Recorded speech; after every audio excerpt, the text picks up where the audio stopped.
Olá, eu sou Karen Feitosa, estou aqui especialmente no canal Entusiasmados em Cristo para compartilhar uma palavra com você a respeito do papel dos amigos de Jó na restauração da vida dele. Existe uma unção quando relacionamentos são restaurados.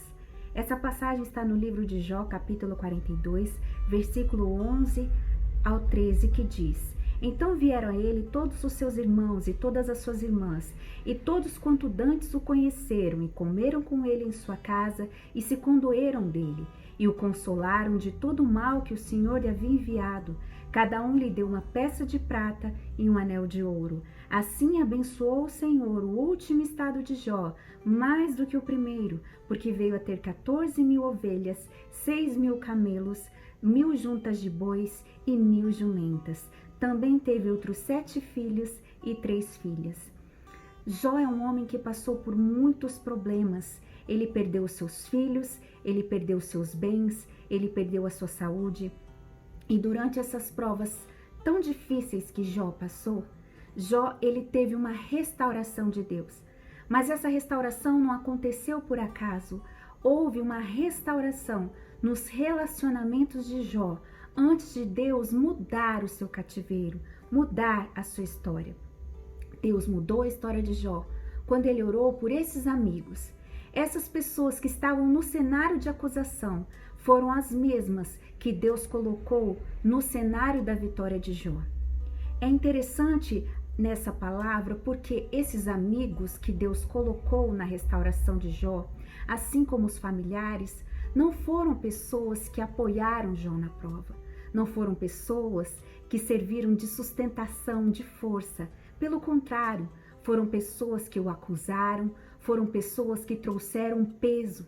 E às vezes as pessoas que mais nos fazem sofrer são as pessoas que nós amamos, são as pessoas do nosso sangue, são as pessoas das quais nós esperamos um apoio, um abraço, um carinho, e são justamente essas pessoas que nos entristecem. Deus usa essas pessoas na restauração de Jó. Deus poderia restaurar Jó sozinho. Deus poderia colocar aquelas pessoas para assistirem à justificação de Jó. Mas não, Deus colocou essas pessoas para participarem, porque aí existe um mistério e uma revelação de Deus para a sua vida. Jesus, ele bastava a si mesmo, mas ele escolheu 12 pessoas de temperamento difícil, porque cada pessoa tem a sua importância no reino. Assim como essas pessoas tiveram um papel importante na restauração de Jó. Eu comparo a história de uma carpintaria. Diz que houve uma reunião numa carpintaria e cada um estava querendo excluir o outro, se achando mais importante que o outro. Então decidiram que o martelo deveria ser excluído porque ele fazia muito barulho. Não vamos excluir o martelo, vamos excluir o parafuso porque ele dá muitas voltas antes de chegar ao seu objetivo. Não, vamos excluir a lixa porque ela é muito grossa e ela é muito áspera. Não, nós vamos excluir o metro porque ele se acha, ele fica medindo todo mundo de acordo com ele mesmo.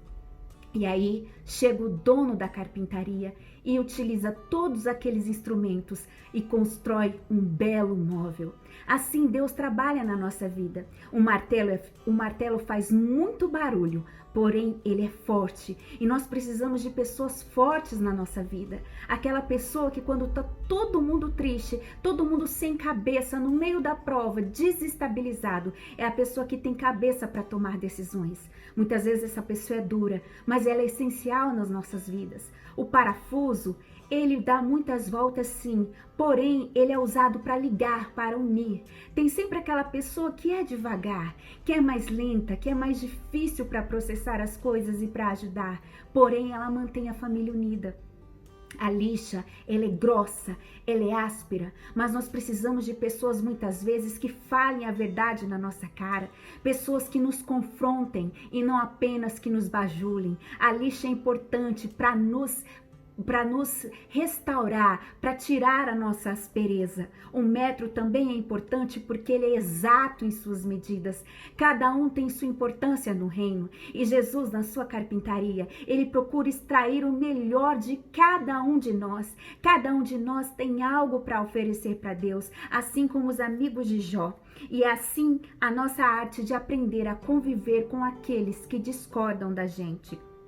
Então, quando os amigos de Jó, voltando à história de Jó, quando os amigos de Jó ficam sabendo do sofrimento de Jó, eles se compadecem, eles passam 7 dias chorando com Jó, sem entender o porquê de tanto sofrimento, a perda de todos os seus filhos, os seus bens, a enfermidade. A mulher de Jó já estava descrente. Então eles ficaram 7 dias sem saber o que dizer, apenas chorando com Jó.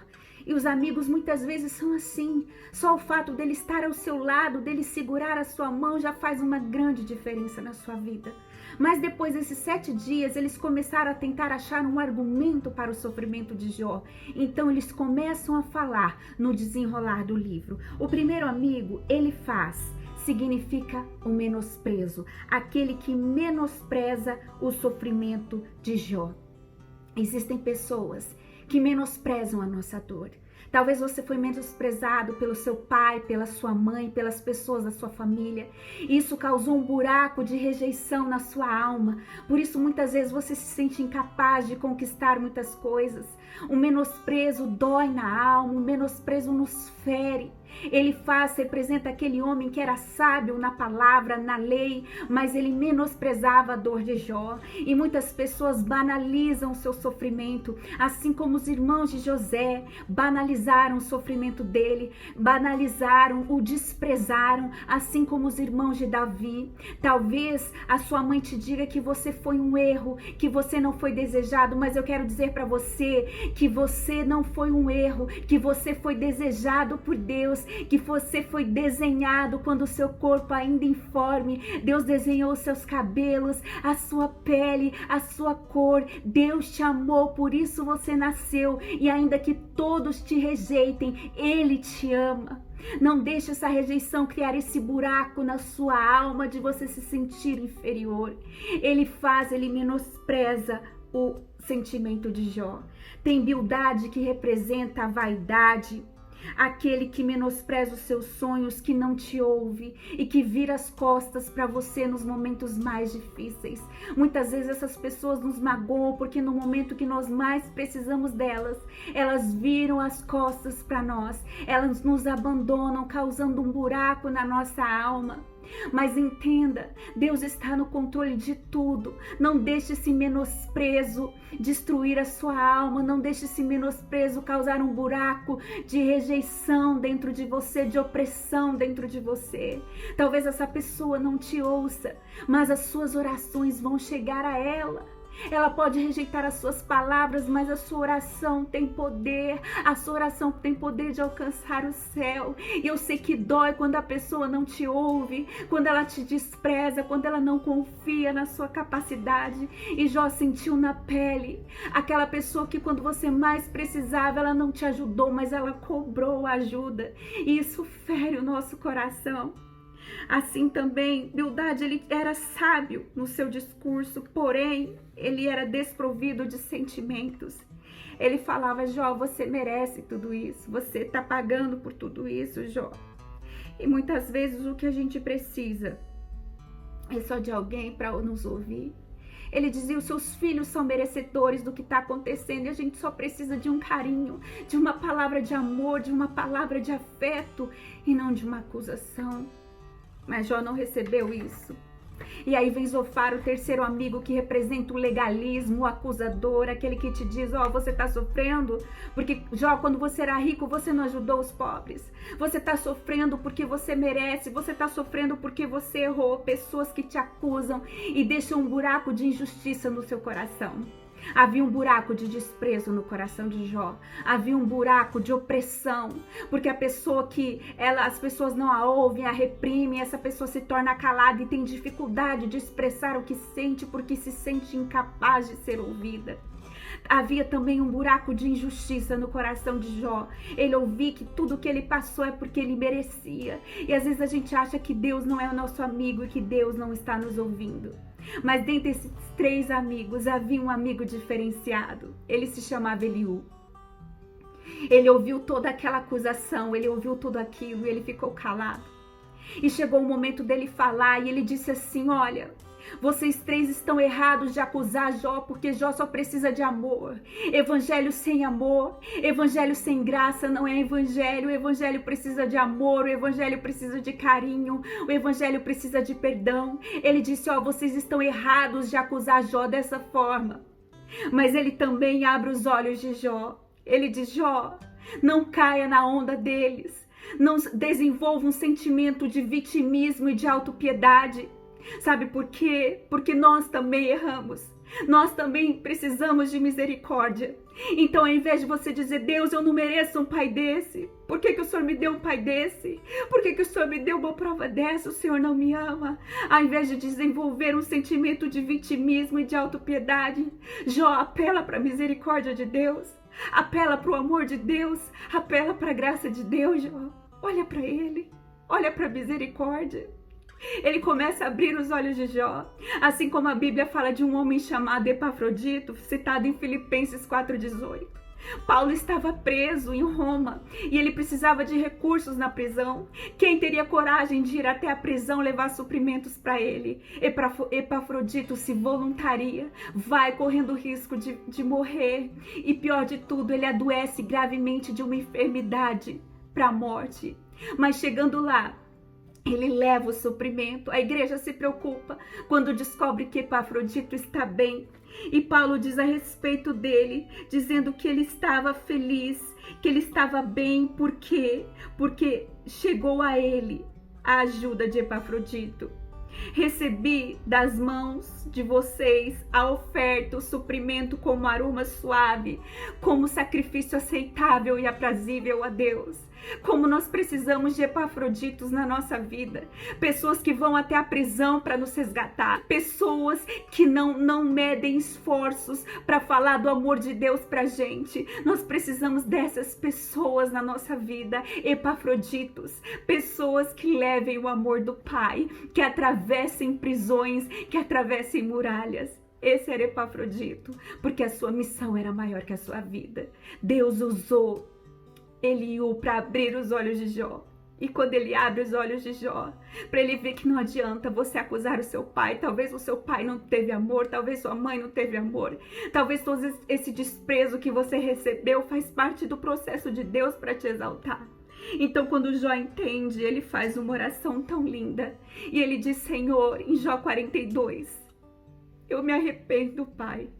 Eu bem sei que tudo podes e nenhum dos seus planos podem ser frustrados. Antes eu só te conhecia de ouvir falar, mas agora os meus olhos te veem e eu me arrependo, Senhor. E ele ora e se arrepende. E enquanto isso, Deus chama os 3 amigos de Jó que o acusaram e fala com Elifaz. E diz para Elifaz: ó, eu estou muito indignado com vocês 3 pelo que vocês fizeram com meu servo Jó. Então por isso eu ordeno agora que vocês levem uma oferta para ele, 7 carneiros e 7 novilhos, para que Jó aceite. E quando ele orar por vocês, então eu aceitarei a oração e terei misericórdia de vocês. Olha como Deus trabalha de forma linda. Não precisou Jó falar nada, o próprio Deus justificou Jó. E quando os 3 amigos chegaram para ofertar a Jó, Deus poderia restaurar Jó sozinho? Não precisava desse encontro. Deus poderia colocar eles para assistir a vitória de Jó, mas não. Deus precisava restaurar o altar, porque Deus não quebra princípios. Como Deus vai prosperar um homem que está com o coração sujo, cheio de mágoas? Não. A primeira coisa que Deus faz antes antes dele te entregar uma bênção, é restaurar o seu altar emocional, o buraco de desprezo, o buraco de rejeição, o buraco de opressão, o buraco que havia nele de injustiça. Então ele chama aqueles 3 que trazem um presente para Jó. E às vezes a pessoa não quer aceitar: eu não quero nada do meu pai, eu não quero nada da minha mãe, eu não quero nada dessa pessoa que me fez sofrer. Mas talvez Deus aqui está tocando essa pessoa para ofertar na sua vida. Entenda, perdoe, porque o seu orgulho não é tão importante quanto uma alma. Uma alma vale mais do que o seu orgulho. E Deus é um Deus que trabalha com restauração. E quando Jó ora por aqueles 3 que causaram aquele buraco emocional na vida dele, Deus consome aquela oferta com aroma agradável. Deus derrama graça naquele momento sobre aquela oferta, sobre aquela restauração, sobre aqueles amigos que não tiveram sabedoria para consolar Jó. E quando Deus derrama aquela graça, oh aleluia, naquele momento, diz a palavra de Deus que Deus virou o cativeiro de Jó quando ele orou pelos seus amigos, quando ele perdoou. Deus fez algo lindo, porque todos têm a sua importância na carpintaria e no reino.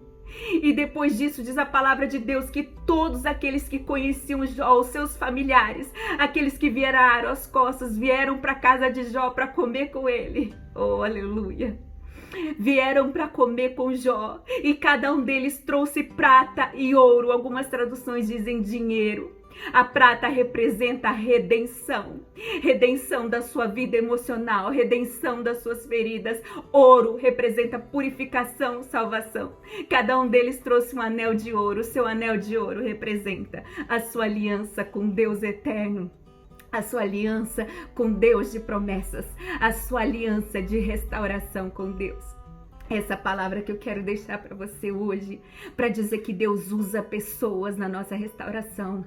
Por isso que o inimigo coloca tanta inimizade, mas para Deus te prosperar primeiro, Ele vai te ensinar a perdoar, a restaurar esse altar que está quebrado, para que a glória dele seja derramada sobre a sua vida. Ele recebeu ali os seus familiares, e Deus encerra dizendo que ele abençoou muito o estado de Jó, mais do que o primeiro. Ele se tornou mais rico e mais abundante, porque um dos maiores milagres não é só a bênção material. O maior milagre é a transformação do ser humano de amar e perdoar aqueles que o ferem.